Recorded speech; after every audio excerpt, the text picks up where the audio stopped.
Welcome to India Union News. Our guest today is Ajay Jaisingh. Ajay, welcome to our studio. Thank you, Pedraji. You know why you are here today? I think I have an idea. Okay, I have an idea. It is all started with your article Sure. about if you love your spouse, divorce them. So it has created a lot of controversy as well. And more people have liked it. Sure. And then some people also have reservations there. Sure. So you are here to explain and expand upon your own article. Sure. So since your article started with a marriage, so now we want you to define marriage. And when we talk about marriage, we are talking about two types of marriage. One marriage in the context of India, for example, say 15, 20 years ago, most of us were married there, it was arranged marriage. Now things have changed. And so what was the purpose of marriage in India at that time? Was it love? Was it family? Was it stability? And then you have the Western marriage where, you fall in love, you want to spend the rest of your life with the person you love. So there's a slight difference between these two. So now floor is yours. Sounds good. Thank you, Pedraji, for having me here. First of all, I just like to start with the fact that I just want to say that I'm not an expert in any area. I've not received any formal education or anything. What I speak, I just share things that I've learned. I mean, just as everybody else, we are constant seekers, we are constant learners in life. So anything that I share, if it resonates with you, if you get inspired, great. If it doesn't, still great. Because all of us, I'm reminded of that story as a kid. You must have heard about it. The elephant in the room and 8 blind men. Everybody's trying to touch a different part of the elephant. Sure. And everybody comes with a different answer. And nobody's wrong because for that person, elephant who had the tail, elephant is a rope. Sure. So everybody was right as well as everybody was wrong because they didn't get the whole elephant. Sure. What I wanted to say was nobody's right, nobody's wrong. Everybody goes through life building their perspective, their understanding of life. And somehow we make the mistake of thinking that I've understood the elephant, just holding one portion of it. Right? So the more we keep an open mind, the more we learn, the more we realize that the truth is much larger than what I've actually perceived for so many years. So anyway, just wanted to start with that premise. To answer your question about marriage, whether it's in India, whether it's here, as a society, as a civilization, marriage was introduced as a concept for a stable society. To ensure that there was a structure, there was at least a rule, at least a defined structure, a law around it, so that everybody can raise kids in a stable environment. So there was a structure, there was a stability, there was connection. Right. So, yes, connection also. I mean, if you follow different cultures, there were different reasons for marrying. There were villages where marriage was done as a barter system because you wanted to expand business with someone, because you wanted to expand. So, historically, marriage has meant a lot of different things. As man, woman have evolved, their expectations of what marriage should be, what a fulfilling relation should be, have evolved over time. So, if you look at marriage from a social structure, I think it serves its purpose. It's great. You have two people committed to raise a family and go through the expansion of society, right? Moving the society forward. When you talk about individual fulfillment, if you go into that marriage with having a lot of expectations, I think you're setting yourself up for failure. Because a woman might look to a man and believe or expect that my husband should be this, my husband should be this, my husband should be this. You might be 2 out of the 10 that you expect. But the other 8, if you expect them all from that same person, you're going to be let down. So, Western concept of marriage was to look for a soulmate, was to go with the idea of, let me find that right person for me. And then I'll go through the idea of spending the rest of my life with that person, which works out great for some people, if that's what your expectation is. If your expectation is way beyond that, then you're putting false expectation and pressure on the other person that you're in that relationship with. So now, how do you look in the context of today, the evolution of marriage and its relevance? How relevant it is, or how the marriage should be treated today? I think every relationship, whether it's marriage or any other relationship, we have come into this world to fulfill our own journey, to realize who we are. And it starts with the idea of self, any relationship. If you are resolved here, if you're at peace here, if you're in love with yourself, that's exactly what's going to project in all of your relationships in the outer world.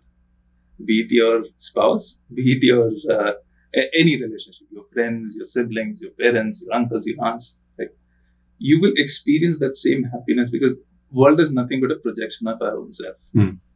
So if you are not resolved here, you will find conflict and chaos in your relationships. Because again, what we carry within is what we're going to project out in our world.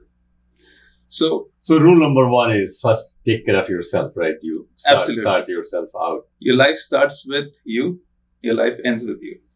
What you come here, what you seek, what you see in the world around you is nothing but a projection and your own evolutionary journey as you go through life, your experiences, the belief patterns that you carry. So now there are many. So basically, you are saying that if you really want to fix your marriage, fix yourself first. Absolutely. Any relationship. I agree with that. I totally agree with that. But not many people can do that. It is very, very difficult to even just know that what is wrong with me. Many people just don't know what is wrong with them. And if they know what is wrong with them, it is difficult to find how to fix that. Sure. So then, already in that process, already you have wasted 10, 15, 20, sometime lifetime. Correct. So now for a layman who really doesn't want to, is not that philosophical, not that reflective. Sure. How will you explain that? Okay, if you really want to have it was easy for us to say in the headline, okay, if you love your spouse, divorce. But we want to go a little bit much deeper, that without being so deep inside you, this is a wrong phrase I'm using, the cosmetic fix-up. So at least, there is something there, in the years we have left in the marriage. How to deal with that? Sure. So the idea, the premise is, when I say divorce the marriage, it's the idea that, because again, as I said, there's no one set definition for marriage. I might come into a marriage thinking that, oh my God, I'm committed into this for life.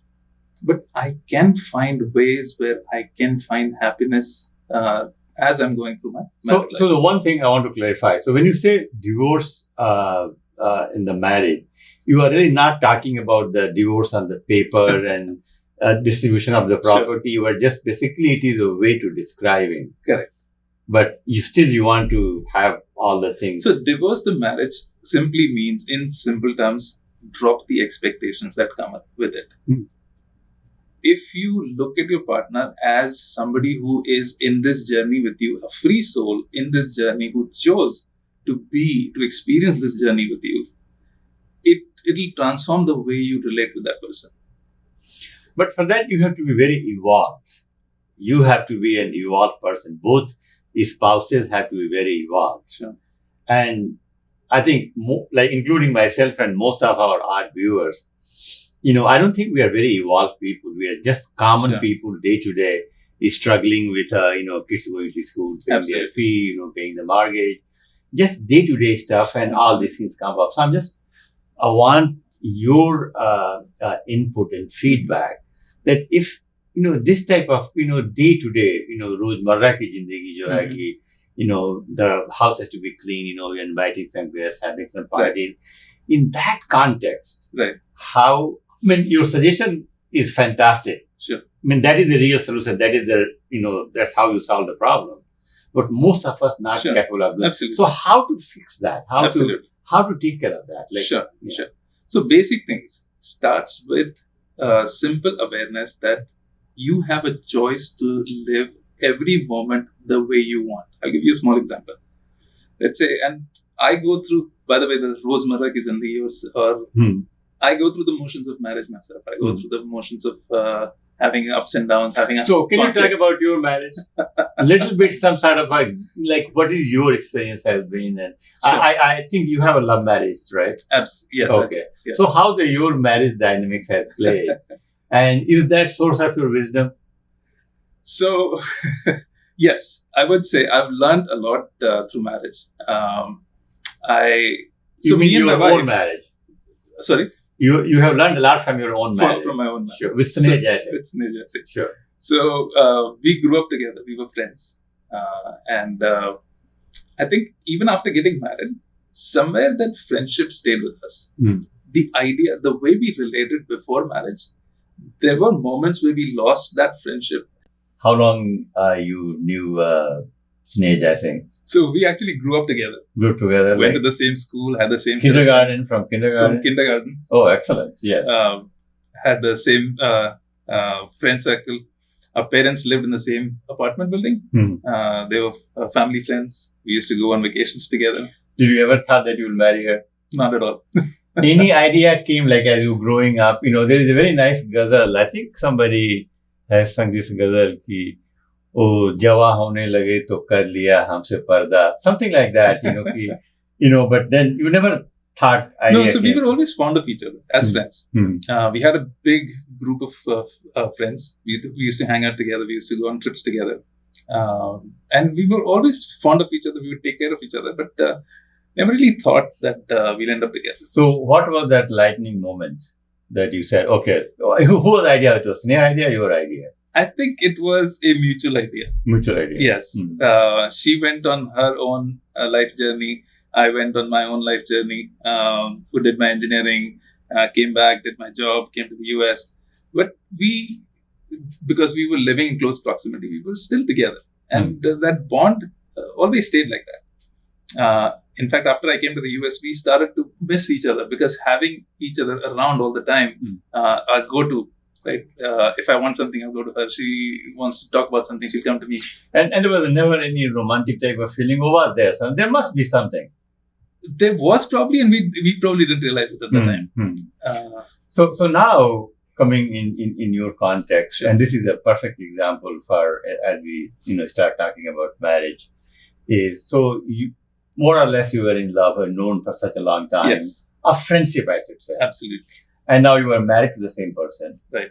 So what has happened to that friendship which you had before marriage? Do you still carry that, or was there any challenges in that after getting married? I think the relationship, after coming into marriage, like any other relationship, we definitely went through our ups and downs. There were times where we wouldn't want to see each other. We'd be mad at each other. So what did survive through that, fortunately for us, was that friendship. We were still able to find that person in each other that we could go to as a friend. A few things that, being friends first, a few things that we put in place initially. I don't know if I should say this on camera, but now it's too late. You go ahead and say it. Yes, sure. So small things that we put in place. We were like, we'll never do your dad, my dad, your mom, my mom. So we gave them nice mythological names, and we would always we picked a character that that person resembled or appeared to be like. Now I would love to hear about those characters. Can you talk about them without saying that who is who? Just say that what some of the characters you had. Sure. So we had Janak Sunena and Dashrath Kaushalya. Okay. Right? So now you can say you can put things together. Sure. Groom's parents and sure. And we could identify some qualities of that mythological character in our parents. So, and we would address them that way. And so and so said this, so and so said this. And I have seen that too. That the Spice's parents always come because somehow they're either blamed or they are credited for something because the children are, of course, their children. So it's a very difficult, I think that's a good way to maybe handle that. So I could see that one little thing made a shift in the way when she would come and tell me something about my parents, it wouldn't hurt as much or it wouldn't feel as much that she's talking about my parents because we gave them these mythological names and we address them as these mythological characters. So now I have the question is that if she knew your parents from the childhood, like from kindergarten, and you knew her parents from then why, saying, I think you guys should have known each other so well. So, in fact, before marriage, they were best of friends. After marriage, there was a social angle that came in. Relatives came in. Sure, yeah. And each side saying that this is probably not the right match. It's not in the right, and it's not in the same caste. So this marriage won't last. Blah blah blah. Okay. And then her being engaged to another doctor, that breaking off. So that added a little more to the drama from the two sides of the societies coming together, relatives coming together, and then making sure. So once you get married, when the conflict starts, when the friendship loosens up or loosens down, and how long it took to really start having this conflict? I think both of us, even though we were friends, after getting married, it was a journey of rediscovery. It was very different. The idea of what she was seeking from marriage, I don't think we had a very open dialogue about what are you expecting, what am I expecting. It was just we were just in love, and it was like it's very easily, relationship is very easily flowing right now, and the expectation was it'll continue to flow this way. Yeah, and it doesn't happen. But what helped is having patience, remembering the fact that this is the person I used to relate to, and this is how I used to relate to. I think that memory stayed with us. And we were able to find that same connection even through the conflicts in married relationships. So how long you have been married now? It's been 23 years. 23 years. So if I ask you to talk about, in this whole overall, the context of evolution of marriage, what are the 2 or 3 major flashpoints have been in the last 23 years? And how you have resolved them or dealt with them? I think there have been many, honestly. Because expecting something not to turn out the way you want and then being upset about it is very natural. There have been many. The one thing that, as I said, has survived us is not acting on your emotion. Having at least enough hold on yourself that I don't quickly act and jump into this emotion. But most of us do. That's what we do. That's true. We act right away. That's true. So again, going through that, we've seen in so many movies, right? You have this counting technique, count till 10, or any other distraction that helps you not jump into it, because it's only going to escalate. It's only going to make matters worse. So now my question to you is that I can visualize, I can see you that you seem like a person who is really evolved, very mature in terms of, self-reflection and better control. So you can handle that. How is your wife, Ajay Jaisingh? What is her reaction and how she controls?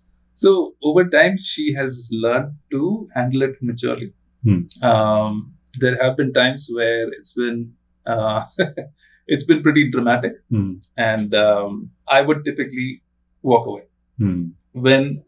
when I believe that we are having an argument and it's escalated to a certain point. After that, we're not listening. We're just shouting at each other, or we just our points are not getting across.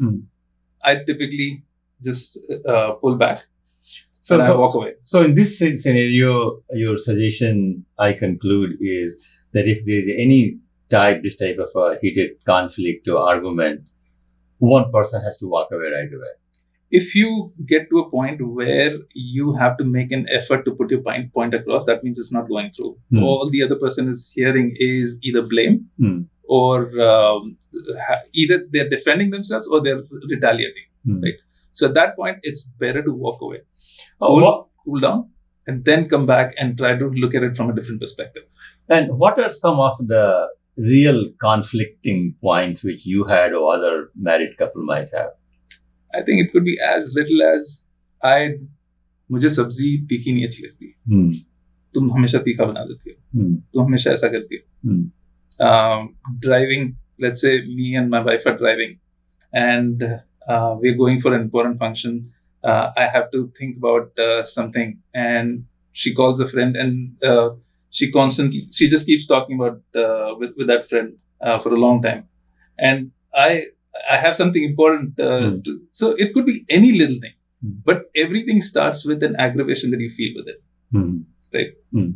So if you are able to catch yourself in that moment, you will stop reacting further and making matters worse. Things will not escalate. So practicing breathing, 5 breathing techniques, or even one simple breathing technique, square breathing, just 5 breaths in, hold for 5 breaths, exhale for 5 count, and then again inhale, hold, exhale, hold. So well, I'm a big believer in breathing as well. So I think it really definitely has a huge impact. It calms your system down. The rush that you were feeling from inside to really speak your mind or make the other person realize something. So one thing I have noticed through our conversations is, and this is just a name, but name sometimes plays a very important role. We can call it marriage, or we can also call it companionship or friendship, right? Which is I think the wonderful way to look at marriage. That we are really friends, right? So how you deal with the if there is any conflict in the friendship? If you are happily married, great, and at the same time, on the top of that, you are also the best friends. It is even better, right? True.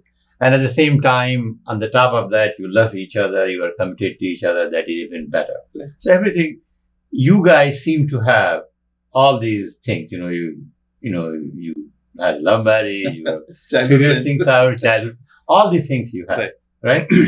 And despite that, as I hear you, that you have still, said you had many conflicts. Absolutely. Right? Why that happens? Is there anything to do with the gender? Is it, like culturally, you feel put down? One thing I'm totally against, and especially when it comes to any time that nobody has any right to put anybody down, no matter how worse the situation is.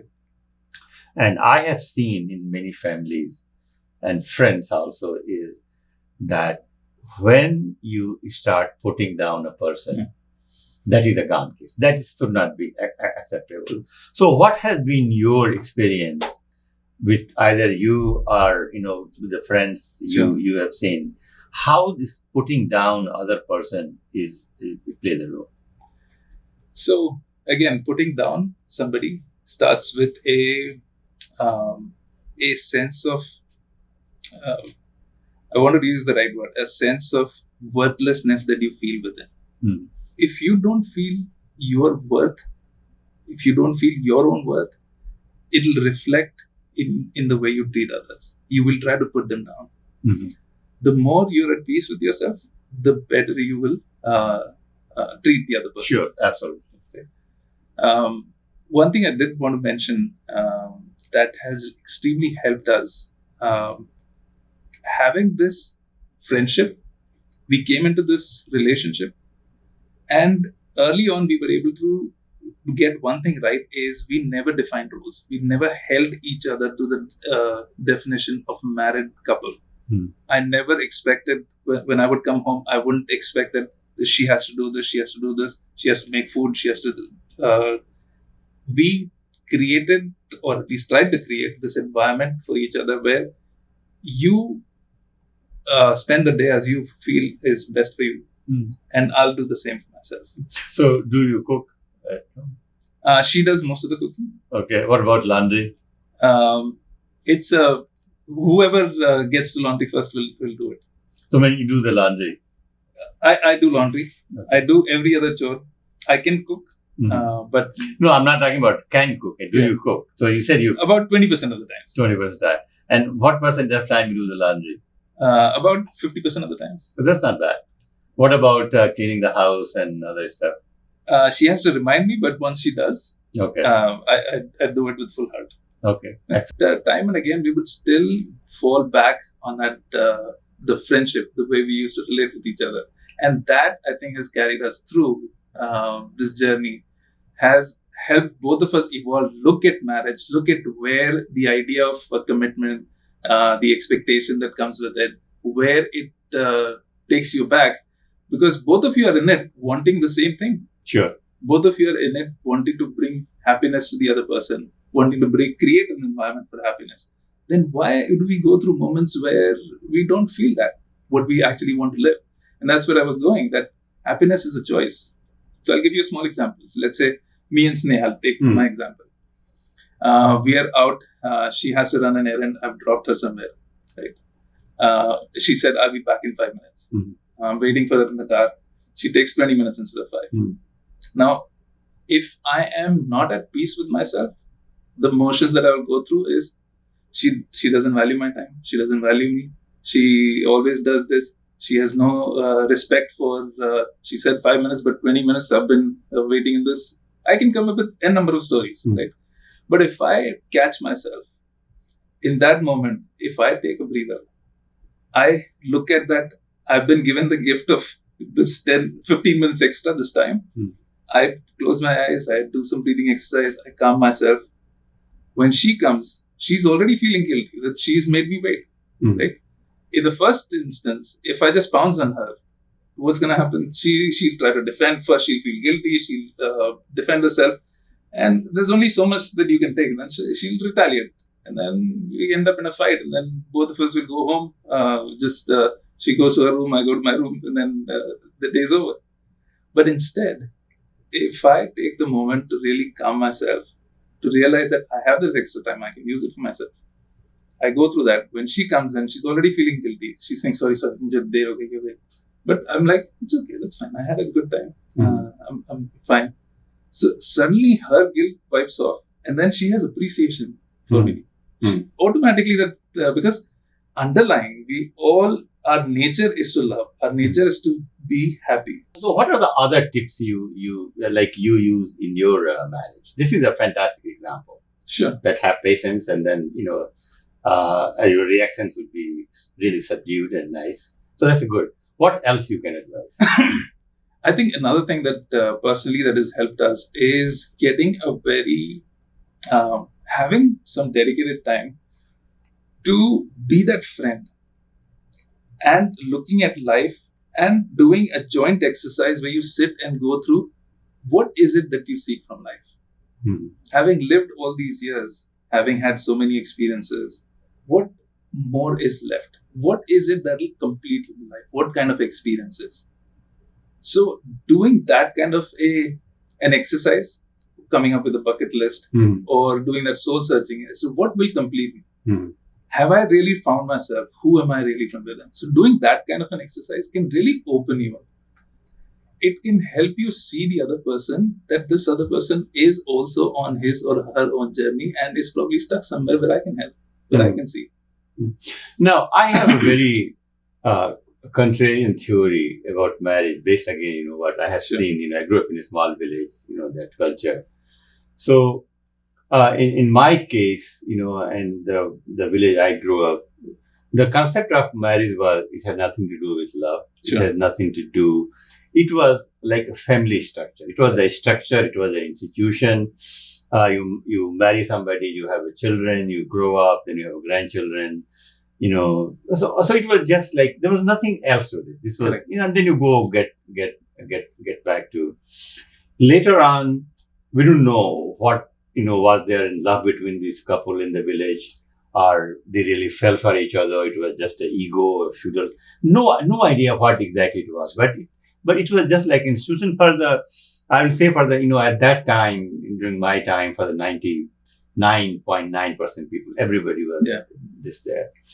Now, as come fast forward, when I came to college and university, there were some love marriages. Some of my colleagues, got married. Now, so my question to you is how to solve this dilemma. So forget about the village part because really nobody knew what was going on. And I left India many years ago, so I don't know what is happening now. But the college love marriage, so still I see sometimes that the marriage, which started as a love, as a friendship, it turned into marriage. And so the friendship turned into marriage. which is not very healthy. So the goal is to turn marriage into friendship. Because when you are a friend, you have this innocence, you have no ego, you have no expect, you are just a friend. Yeah. So how to, those of us who are really deep into the old marriage, how to convert that marriage into friendship? Or can it be done? So yes, it can be done. Again, touching upon the marriage in the village, right? In olden times, marriage was formed for social stability. Everybody accepted it. Sure. Everybody accepted it as the way of life. This is my purpose, right? So with time, people started to say that, okay, my purpose is more than just being a family man and being this. I need to discover myself. And this is not something that started recently. For centuries, people have been trying to find themselves. Who am I outside of this social structure? That concept has deepened with time. And the expectation from marriage has become that this person will complete me. This person will fulfill me. I'm without this person, I'm incomplete. But when we come together, it's going to complete. So with that expectation, when you go and you start to put a lot of pressure on the other person, and that other person might feel, sometimes it could be as simple as, I love to do this, but the other person does not enjoy doing this. What do I do? If I do it without him, am I abandoning him? If I find happiness on my own, and he is not finding happiness on his own, is that should I feel bad for this person because now that we are together, right? So, coming to your question about in marriage, see again, olden days, you got married, whoever decided. Yeah, sure. And then it was a discovery process of finding love in that marriage, finding friendship. I don't know what people were looking in the marriage. My recollection is, you get married, suddenly we see, the cousins are born and those sisters are born. There was I had no idea, because they never spent time together. We never saw them time together. In the day they were working in the field, and hardly, I have no idea when they met and all this stuff. Life was very different. Yeah. Now, of course, things have changed. So I'm saying that, if you really look from the evolution of the marriage, even in our lifetime, I have seen huge change, even in the village context as well. So, seriously speaking, and again, we know that the goal of all the things we do is joy, happiness, peace of mind, self-fulfillment. This is all of us want. And we think that if two of us are together, it is easy to accomplish those things. But it doesn't work out that way. It doesn't happen in many cases because there is more chaos, there is more conflict, there is more confusion. Correct. So how to reconcile that? Do you have that magic key? We just take it and say, okay, now we are back to square one and we can think about it. The friendship makes a lot of sense. That I think that if any relationship converts into friendship, that's a great. Absolutely. But the question to you is yes, how to do that? That is the challenge. Sure. I'll get to that. Again, touching on friendship is the purest relationship that I say, right? Because everything else comes with some expectation. Friendship, you allow the other person to be who that person is, right? With fewer expectations. So comparatively, it's a purer relationship. Now, how do you transform a marriage into friendship? Yeah, that is the question. Right. Sure. So it will start with the idea that this is what I want to do. And it is going to have to start with the idea of looking at yourself. If you are in a marriage seeking happiness, seeking love, but that's not your state of being, you're not going to experience it. You're going to run up against conflict. If you start to work on yourself, the conflicts, the issues that you realize, if as soon as you start to solve them, it'll appear in your relationship. Suddenly you will see the other person as a transformed being. Not because that person did anything or your dynamics changed. It's because your view of that other person changed. You're suddenly viewing that person as he or she chooses to be here today with me. I have this gift I have this time. I have limited time here. I have this moment here. and it's my choice whether I want to spend this lovingly or I want to continue to carry the issues that I feel inside and project it outside in my marriage or my other relationships. So if you really want to transform it, it is going to have to start here. It is going to have to start with an honest dialogue with your partner, saying that this is where we are. Both of us want the same thing. You seek love, I seek love. You seek happiness, I seek happiness. But there is something that is preventing us from being able to experience it or share it together. So where are we lacking? Giving the other person the permission to, or not the permission, giving the other person the space to fully express themselves, to be who they are. Mm-hmm. But to have that dialogue judgment free, you're going to have to be judgment free here first. And only way you can achieve that is first working on yourself. Once you empty the influences or reduce the influences of the emotional issues that you're dealing with, that's when you'll be able to see things clearly. Because your nature is to be happy. Your nature is to be in love. But we have these emotional clouds that crowd it. But many times we are not ready to face. First, we don't accept that we have any. I don't have any emotional problem. My spouse might have. That that instantly we come to the denial. No, I'm fine. I'm okay. What you are talking is about somebody who's really evolved, as I said earlier. That you are really self-developed. You know exactly. But many of us are not like that. We just I'm asking you to give a solution which is not easy. Okay. So, Ajay, let us talk about some of the basic, the evolution of institution of marriage, the way the marriage is evolving today in modern society. How do you look at the future of marriage, the institution of marriage, and also is there any need to tweak this institution in terms of the legal binding, social binding, family bindings? How we can we have to agree that the institution of marriage is a fantastic institution. Absolutely. So much stability, so much stuff depends on marriage. It guarantees security that for all these wonders in there. How it can be made better? That's what my question to you is. Okay, absolutely. I completely agree with you. I think marriage as a structure is beautiful. It gives you the security. It automatically comes with the idea that I have this person with me through this journey as we build a family, as we go fend for the home and evolve us as a family. I have this person with me in this journey. Along with that, there's an individual aspect of it as well.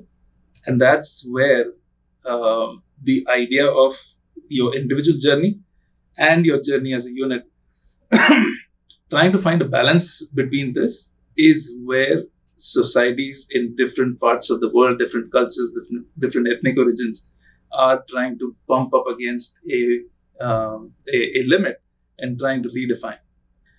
Even take relationships, for example. Even today, the younger generation are looking at marriage with a very different lens. Sure.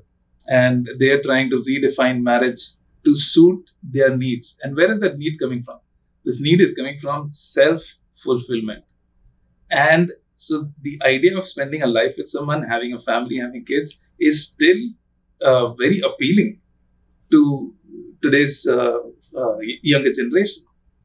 But they're also very aware that I have my personal journey that I need to continue down. And trying to bring a balance between the two is where everybody is trying to figure out what's the secret recipe for that, what's the right way.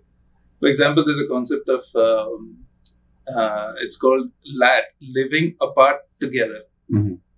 Because some societies believe that it's the little things that bog you down in marriage. Right? It's women complaining that he's very messy, husband complaining that she's like this. It's the little things in life that sometimes bog you down. Right? So they came up with the concept, okay, we love each other, we're in a committed relationship, we'll stay committed. It's just that you live in your house, I live in my house. Actually, recently we just did an interview with Amara Nawaz Khan, Sure. And see exactly that's what the situation is. That she married. The husband lives in his house. She lives in her own house, and this is again, that she sounded very happy. Right. Sure. Because you've taken away the space where you would come in and continue to be like, oh, I don't like it this way. I know she doesn't. I know she knows that I don't like it this way, but she'll cook something this way. She'll keep the house in a certain way, which I'm not very happy So about. now let's go to the final phase of marriage. Sure. That you have kids and all, they are all Yeah. gone out. Now you have two people Mhm. in a house for next 20 years, 30 years, if you are lucky. So I think that the role of marriage is more important. Of course, it is very important when you produce kids and in Sure. a big company. But I think that when we hit our 80s or 90s, which is very much possible at least here in the US, and it happens in India as well, is that I think marriage is more important at that time. Sure. If both are lucky and healthy enough. Because you have plenty of time, you have so much time that you need somebody to spend that time together. So that adds a very different dimension. And that's again, where living apart concept may work or may not work. Sure. Because you need to be with somebody all the time, Mm-hmm. right? So what is your theory on marriage Sure. in the final phase of life? Absolutely. I'll just technically correct the word. I don't think marriage is very necessary after that. I think companionship is necessary. Mhm. And I mean, it's the same. My thing is, yeah, of course, the companionship, Sure. absolutely, totally. no, the reason I wanted to say that is because companionship goes beyond the structures of marriage. Hmm. Companionship where both people are thriving and an honest look at how both people can thrive. That's where having that conversation of, yes, we are at a stage where kids are gone and now it's just you and I. It's a great time for us to rediscover who we are. Hmm. What is it that we enjoy doing together? What is it that I need my personal time for to explore on my own? Mhm. So understanding that, finding that right balance and communicating that openly. That, because until both partners feel fulfilled, it's not a Now- healthy companionship. But again, the whole fulfillment concept is Sure. it's difficult. It's not for everybody. Everybody. I think most of us want, have a good food, do some exercise, watch some TV, Sure. go to bed, be healthy. Many people even don't think about, the fulfillment. Yeah, some people who are really. I think they search for it. Everybody's searching for it. There is a constant urge. Even if people don't realize it, they are searching for that fulfillment. Because if you ask any lay person who's never thought about anything about this self, what is going to make you happy? I think that person will, from somewhere, try to figure out what is it that's gonna make me happy truly. Sure, absolutely. Yeah. Good. So, Ajay, thank you so much for your time. Thank you, Pendraji, Excellent. for having me. Sure. And happy Valentine's Day, which is tomorrow or, on the 14th. Thank you. Same to you. And for everybody watching us, Everybody very watching. happy Valentine's Day to all. And very happy marriage too, married life as well. Very happy togetherness for everyone. And togetherness of companionship. Excellent. Good.